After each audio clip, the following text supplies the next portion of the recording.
నమస్కారం మిత్రులారా. వివేకానందుడి బ్రహ్మచర్య రహస్యాలు 7 రోజులు ప్రత్యేక సిరీస్లో 3వ రోజుకు మీకు స్వాగతం. నిన్నటి 2వ భాగంలో మనం స్వామి వివేకానంద గారి అపారమైన ఏకాగ్రత మరియు ఆయన ఫోటోగ్రాఫిక్ మెమరీ వెనుక ఉన్న అద్భుతమైన సైన్స్ని తెలుసుకున్నాం. ఈరోజు 3వ భాగం మీ ఆత్మగౌరవాన్ని, మీ వ్యక్తిత్వాన్ని ఒక కొత్త స్థాయికి తీసుకెళ్లబోతుంది. మన సమాజంలో చాలామంది యువతకు ఒక పెద్ద సమస్య ఉంది. అది ఆత్మవిశ్వాసలేమి. ఎంత చదివినా, ఎన్ని స్కిల్స్ ఉన్నా లోపల ఎక్కడో ఒక తెలియని ఇన్ఫీరియారిటీ కాంప్లెక్స్ ఉంటుంది. నేను సాధించగలనా? నాకంత సీన్ ఉందా? నాకంటే వాళ్ళు బాగా చదువుతారు కదా అని తమను తాము నిరంతరం అనుమానిస్తూ ఉంటారు. స్వామి వివేకానంద గారు ఈ బలహీనతపై ఒక పెద్ద గొడ్డలి దెబ్బ వేశారు. ఆయన ఒక పవర్ఫుల్ పదాన్ని ఉపయోగించారు. అదే శ్రద్ధ.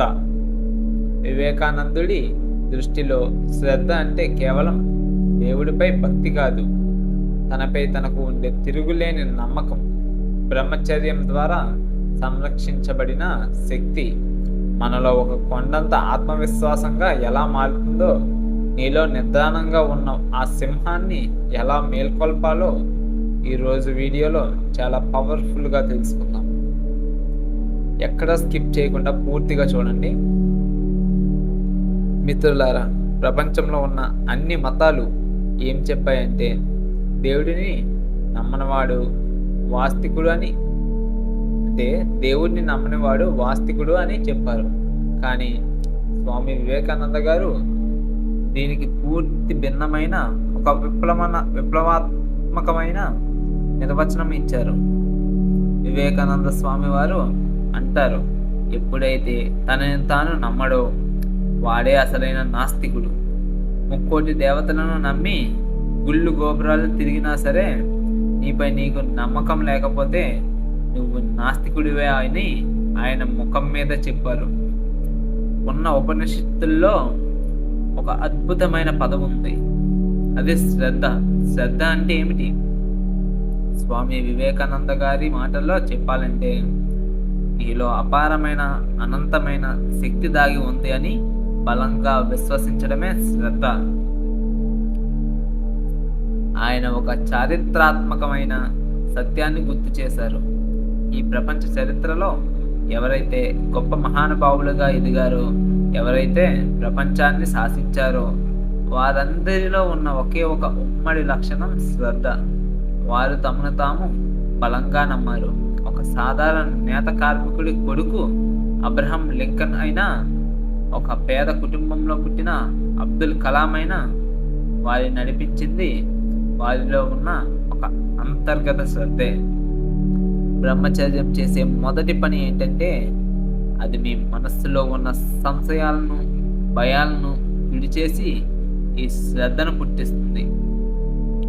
స్వామి వివేకానంద గారు యువతకు తమ అసలైన శక్తిని గుర్తు చేయడానికి ఒక అద్భుతమైన కథను తరచూ చెప్పేవారు. ఆ కథను ఈరోజు మనం విందాం. ఒక గర్భవతి అయిన సింహం వేటాడుతూ ఒక గొర్రెల మందపైకి దూకింది.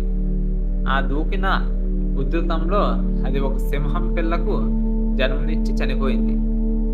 ఆ సింహం పిల్ల గొర్రెల మందలోనే పెరిగింది. అది గొర్రెలతో పాటే గడ్డి తినడం, గొర్రెల్లాగే బే బే అని అరవడం నేర్చుకుంది. తనను తాను ఒక గొర్రె పిల్లగానే భావించింది. దానికి సింహం అనే మాటే తెలియదు. కొన్ని సంవత్సరాల తర్వాత ఒక పెద్ద అడవి సింహం ఆ గొర్రెల మందపై దాడి చేసింది.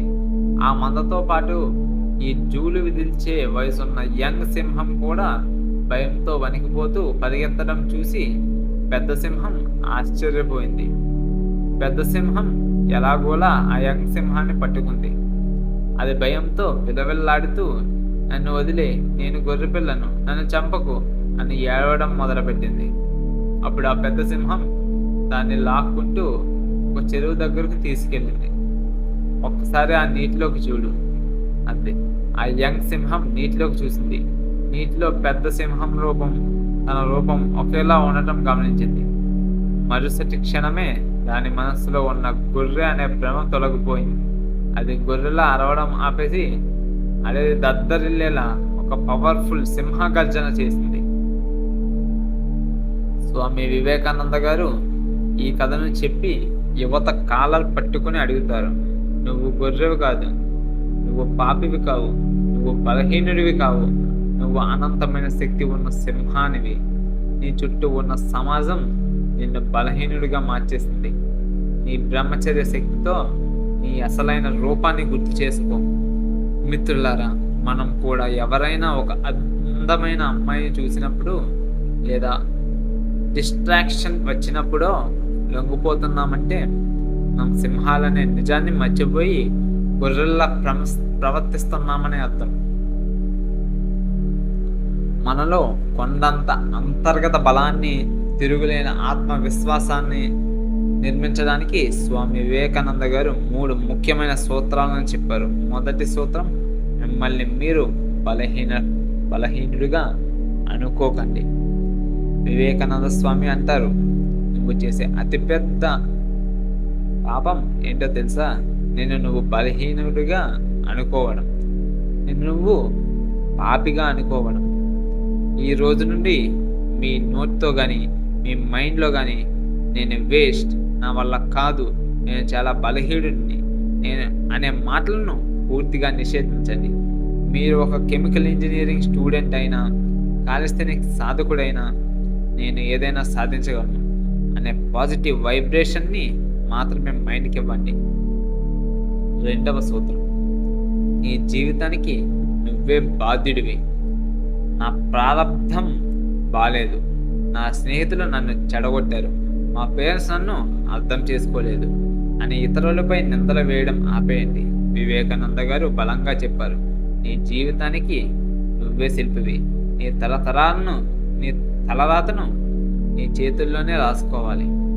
మీలో ఉన్న బ్రహ్మచర్యం శక్తిని కాపాడుకుంటూ మీ కెరీర్ని బిల్డ్ చేసుకునే పూర్తి బాధ్యతను మీ భుజాలపైకి తెచ్చుకోండి. మూడవ సూత్రం, సంకల్పాన్ని వజ్రంలో మార్చడం.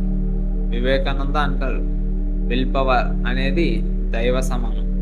మీకు ఒక డిస్ట్రాక్షన్ వచ్చినప్పుడు లేదా బ్రహ్మచర్యం బ్రేక్ చేయాలనే కోరిక కలిగినప్పుడు మీ విల్ పవర్ని ఒక ఖడ్గంలో ఆడండి. నాకు ఈ క్షణికానందం వద్దు, నా లక్ష్యం చాలా పెద్దది, నేను నా శక్తిని వృధా చేయను అని మీ సంకల్పాన్ని ప్రతిరోజు గట్టిగా నొక్కి చెప్పండి. ఇప్పుడు ఒక ముఖ్యమైన సైంటిఫిక్ అండ్ యోగిక్ లింక్ చెప్తాను, చాలా జాగ్రత్తగా వినండి. ఒక వ్యక్తి తన జీవశక్తిని నిరంతరం వృధా చేస్తుంటే అతని శరీరంలో నరాలను బలహీనత వస్తుంది. నరాలు బలహీనంగా ఉన్నప్పుడు బ్రెయిన్లో తెలియని ఒక ఆందోళన మరియు భయం పుడతాయి. అలాంటి వ్యక్తి ఎంత మోటివేషనల్ వీడియోలు చూసినా అతనిలో ఆత్మవిశ్వాసం రాదు, ఎందుకంటే అతని బాడీలో ఎనర్జీ లేదు. అదే ఒక వ్యక్తి బ్రహ్మచర్యాన్ని నిష్ఠగా పాటించినప్పుడు ఆ నిల్వ ఉన్న శక్తి ఓజస్సుగా మారి అతని నాడీ వ్యవస్థను ఇనుములా బలంగా మారుస్తుంది. ఎప్పుడైతే నరాలు బలంగా ఉంటాయో గుండె ధైర్యంగా ఉంటుంది. అప్పుడు ఆత్మవిశ్వాసం అనేది బయట నుండి తెచ్చుకోవాల్సిన అవసరం లేదు, అది మీ లోపల నుండి ఒక ప్రవాహంలా దూసుకొస్తుంది. బ్రహ్మచర్యమే మీ ఆత్మవిశ్వాసానికి, మీ శ్రద్ధకు అసలైన ఇంధనం. మిత్రులారా, ఈరోజు మనం స్వామి వివేకానంద గారి పవర్ఫుల్ బోధన ద్వారా శ్రద్ధ అంటే ఏమిటి, మనలో ఉన్న సింహాన్ని ఎలా మేల్కొల్పాలో చాలా స్పష్టంగా తెలుసుకున్నాం. ఈ రోజు నుండి గొర్రెల్లా బతకడం ఆపేసి సింహాల్లా జీవించడం ప్రారంభించండి.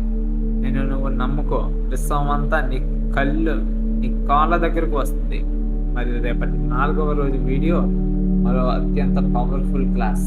అదేమిటంటే భయం లేని వ్యక్తిత్వం, భయాన్ని జయించి వీరుడిగా మారడం ఎలా. చాలామందికి లైఫ్లో ఏదో ఒక తెలియని భయం ఉంటుంది. ఎగ్జామ్స్ అంటే భయం, ఫెయిల్యూర్ అంటే భయం, సమాజం అంటే భయం. స్వామి వివేకానంద గారు భయాన్ని జయించడానికి చెప్పిన ఆ అమోఘమైన సూత్రాలు ఏంటో రేపటి వీడియోలో చూద్దాం. ఈ వీడియో మీలో ఒక కొత్త రకాన్ని రగిలించిందంటే, ఒక కొత్త రక్తాన్ని రగిలించిందని అని నేను నమ్ముతున్నాను. ఈ వీడియో మీలో ఒక కొత్త రక్తాన్ని రగిలించిందని నేను నమ్ముతున్నాను. వెంటనే ఈ వీడియోని లైక్ చేయండి. మీ ఫ్రెండ్స్ అందరికీ, ముఖ్యంగా నిరాశలో ఉన్న యువకులకు షేర్ చేయండి. నేను సింహాన్ని అని కింద కామెంట్ సెక్షన్లో ఇప్పుడే టైప్ చేయండి. ఛానల్ని సబ్స్క్రైబ్ చేసుకోవడం మర్చిపోకండి. రేపు ఉదయం ఇదే సమయానికి డే 4 వీడియోతో మళ్ళీ కలుద్దాం. అంతవరకు సెలవు. జై హింద్.